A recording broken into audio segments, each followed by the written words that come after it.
नमस्कार, न्यूज़ 18 उत्तर प्रदेश उत्तराखंड आप देख रहे हैं। आपके साथ मैं हूं चांदनी धवन और बड़ी खबर मिल रही है, काशी में होने वाली कैबिनेट बैठक कैंसिल।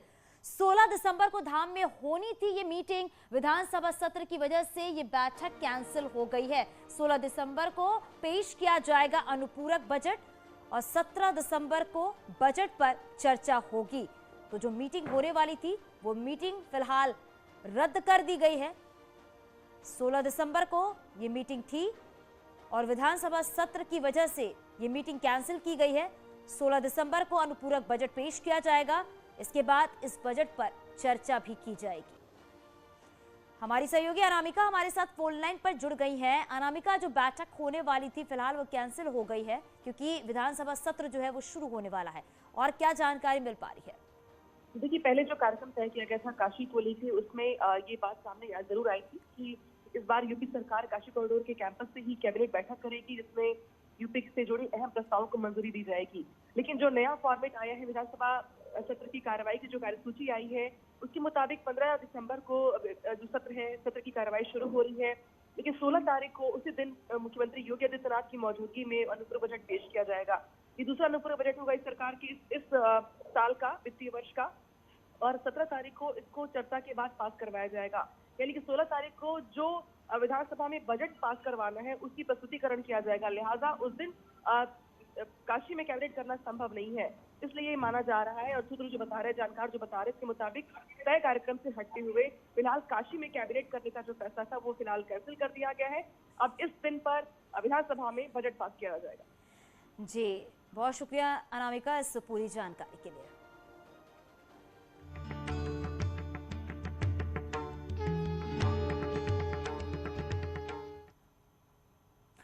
काशी विश्वनाथ धाम अपने भव्य रूप में दुनिया के सामने आ गया है। पीएम मोदी ने उद्घाटन कर दिया है। विश्वनाथ धाम की तस्वीरें 13 दिसंबर के से ही दुनिया देख रही है। लेकिन क्या आपने सोचा है कि इस धाम की इतनी चर्चा क्यों है? काशी विश्वनाथ धाम का ये नाम क्यों है? क्यों इसे सबसे पुराना शहर कहा जाता है? इस शो में हम आपको काशी विश्वनाथ धाम की अद्भुत तस्वीरों के साथ वो कहानी भी बताएंगे जिसकी वजह से काशी चर्चित है।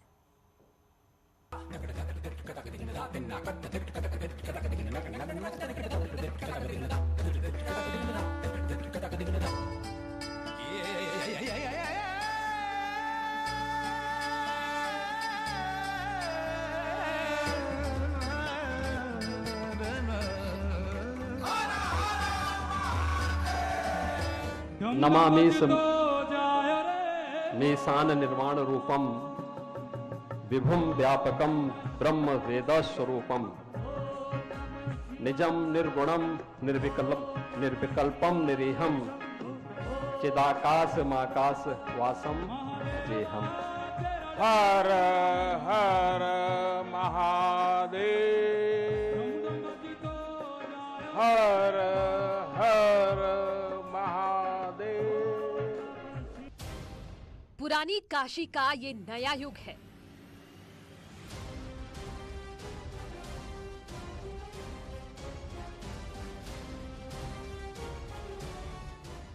आधुनिक भारत की ये काशी है।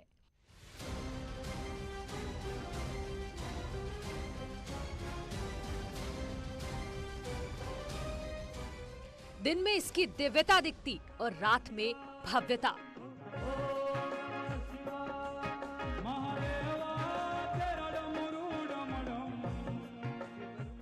सूरज की रोशनी में ये दमकती है, चांद के उजाले में चमकती है।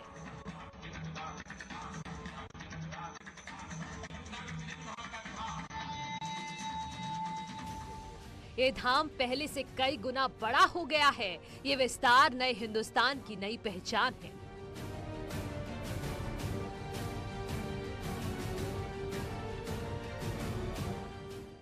पांच लाख वर्ग फीट से ज्यादा क्षेत्र में फैले इस धाम में 7 द्वार हैं।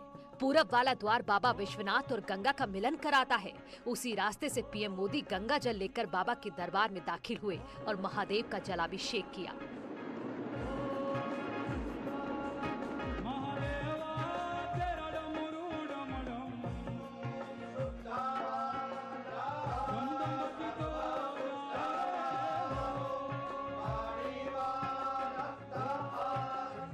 कहा जाता है कि काशी सबसे पुराना जिंदा शहर है और अब इस शहर में पीएम मोदी ने जान डाल दी है।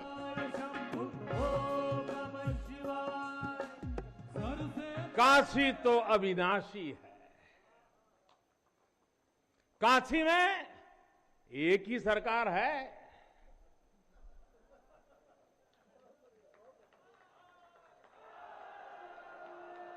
जिनके हाथों में डमरू है, उनकी सरकार है। जहां गंगा अपनी धारा बदलकर बहती हो, उस काशी को भला कौन रोक सकता है। सदियों से डमरू वाले सरकार का राज है। महादेव के इस शहर को मिटाने की बहुत कोशिश हुई। न जाने कितने आक्रमणकारियों ने काशी के सांस्कृतिक अस्तित्व को मिटाने की कोशिश की, लेकिन हर बार हर हर महादेव की गूंज से दुश्मन की साजिश नाकाम हो जाती थी। औरंगजेब के अत्याचार, उसके आतंक का इतिहास साक्षी है। जिसने सभ्यता को तलवार के बल पर बदलने की कोशिश की, जिसने संस्कृति को कट्टरता से कुचलने की कोशिश की, लेकिन इस देश की मिट्टी बाकी दुनिया से कुछ अलग है। यहां अगर औरंगजेब आता है तो शिवाजी भी उठ खड़े होते हैं। अगर कोई सालार मसूद इधर बढ़ता है तो राजा सुहेलदेव जैसे वीर योद्धा उसे हमारी एकता की ताकत का एहसास करा देते हैं। वाराणसी शहर इतिहास और परंपराओं से भी ज्यादा पुराना है। ये नगरी हिंदू धर्म के लोगों के साथ साथ बौद्ध और जैन धर्म के लोगों के लिए काफी पवित्र मानी जाती है। वाराणसी का नाम पहले काशी हुआ करता था, जो बाद में बनारस बना और फिर वाराणसी। हालांकि आज भी बड़ी संख्या में लोग इसे काशी और बनारस के नाम से ही बुलाते हैं, क्योंकि ये नगरी अपने बनारसीपन और कैलाशपति की साधना के संस्कार को आज तक समेटे हुए है। और इसी को देखने के लिए सिर्फ देश ही नहीं बल्कि दुनिया भर के लाखों सैलानी यहाँ हर साल घूमने आते हैं।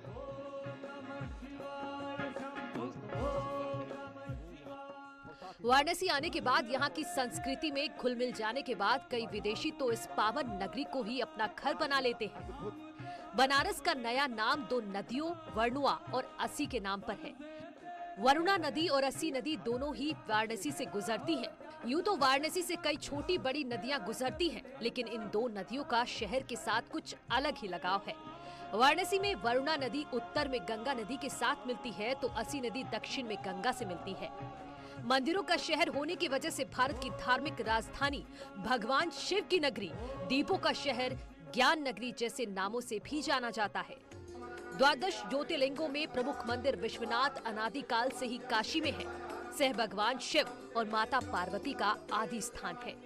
धार्मिक मान्यता है कि देवीकत काल से ही महादेव काशी में ही रहते थे, लेकिन काशी विश्वनाथ के रूप में पूजा क्यों होती है, इसके पीछे भी एक दिलचस्प कहानी है। एक बार देवताओं ने ब्रह्मदेव और विष्णु जी से पूछा कि ब्राह्मण में सबसे श्रेष्ठ कौन है।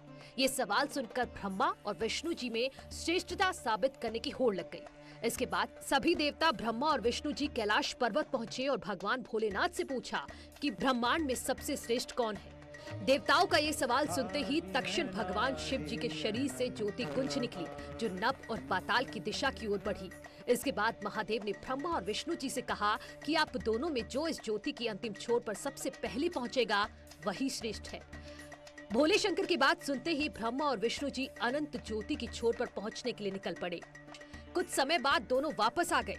तब शिव जी ने पूछा कि क्या आप दोनों में से किसी को अंतिम छोर प्राप्त हुआ। भोले शंकर की बात का जवाब देते हुए विष्णु जी बोले, ये ज्योति अनंत है, इसका कोई अंत नहीं। जबकि ब्रह्मा जी ने झूठ बोल दिया। उन्होंने कहा कि मैं इसके अंतिम छोर तक पहुंच गया था। ब्रह्मा जी की बात सुनते ही शिव जी ने विष्णु जी को श्रेष्ठ घोषित कर दिया। इससे ब्रह्मा जी क्रोधित हो उठे और शिव जी का अपमान करने लगे। ब्रह्मा जी के अपशब्द सुनते ही भगवान शिव क्रोधित हो उठे और उनके क्रोध से काल भैरव की उत्पत्ति हुई। क्रोध से उत्पन्न होने के बाद काल भैरव ने ब्रह्मा जी के चौथे मुख को धड़ से अलग कर दिया। उस समय ब्रह्मा जी को अपनी भूल का एहसास हुआ और उन्होंने उसी समय भगवान शिव जी से क्षमा प्रार्थना की। और इसके बाद कैलाश पर्वत पर काल भैरव देव के जयकारे लगने लगे। शिव की शरीर से निकली ज्योति द्वादश ज्योतिर्लिंग काशी विश्वनाथ कहलाया। तभी से बनारस में विश्वनाथ की पूजा होने लगी और ये नगरी काशी विश्वनाथ के नाम से दुनिया में भारत की सांस्कृतिक प्रतिनिधित्व करने लगी।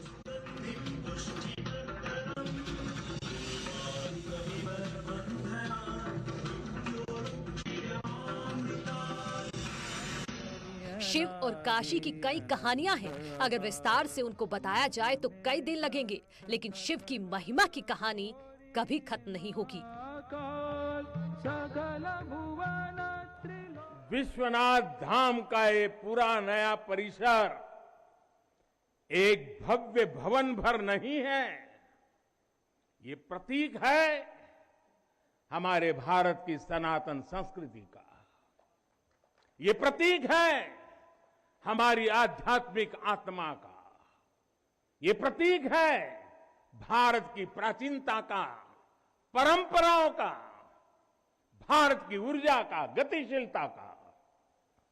आप यहां जब आएंगे तो केवल आस्था के ही दर्शन होंगे ऐसा नहीं है, आपको यहां अपने अतीत के गौरव का एहसास भी होगा। कैसे प्राचीनता और नवीनता एक साथ सजीव हो रही है, कैसे पुरातन की प्रेरणाएं भविष्य को दिशा दे रही हैं, इसके साक्षात दर्शन विश्वनाथ धाम परिसर में हम कर रहे हैं। सकल भुवन त्रिलोक प्रकाश नित्य चिरंतन। तो पीएम मोदी पुराने मंदिरों, धार्मिक स्थलों के कायाकल्प करने के मिशन पर हैं। शिव भक्त मोदी जब मुख्यमंत्री थे तो सोमनाथ मंदिर परिसर को नया रूप दिया। प्रधानमंत्री बने तो केदारनाथ का कायाकल्प करने का प्रण लिया और 7 साल में केदारनाथ की पूरी तस्वीर बदल दी।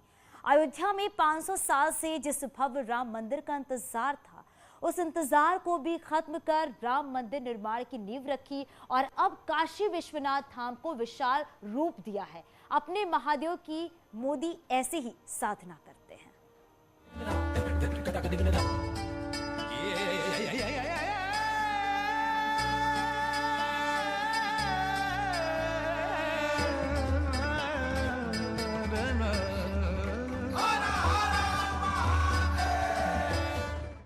ये है काशी का पुराना विश्वनाथ मंदिर।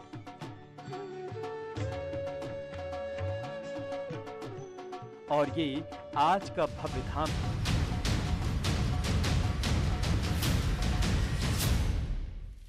जिसकी खूबसूरती इतनी है कि दिन भर देखिए तो नजर नहीं हटेगी।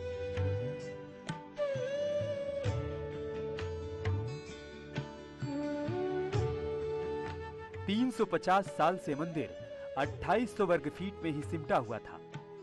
तंग गलियों से होकर भक्त बाबा के दरबार में जाते थे। कमजोर और दिव्यांग लोगों के लिए यहां तक पहुंचना मुश्किल हुआ करता था। यहां पर इतने घर थे, इतने महल थे कि यह मंदिर उनके अंदर सिमट सा गया था। कभी कभी लगता था कि हो सकता है कि मुगलों से बचाने के लिए इस मंदिर को घरों और दीवारों के बीच छिपाने की कोशिश की गई हो।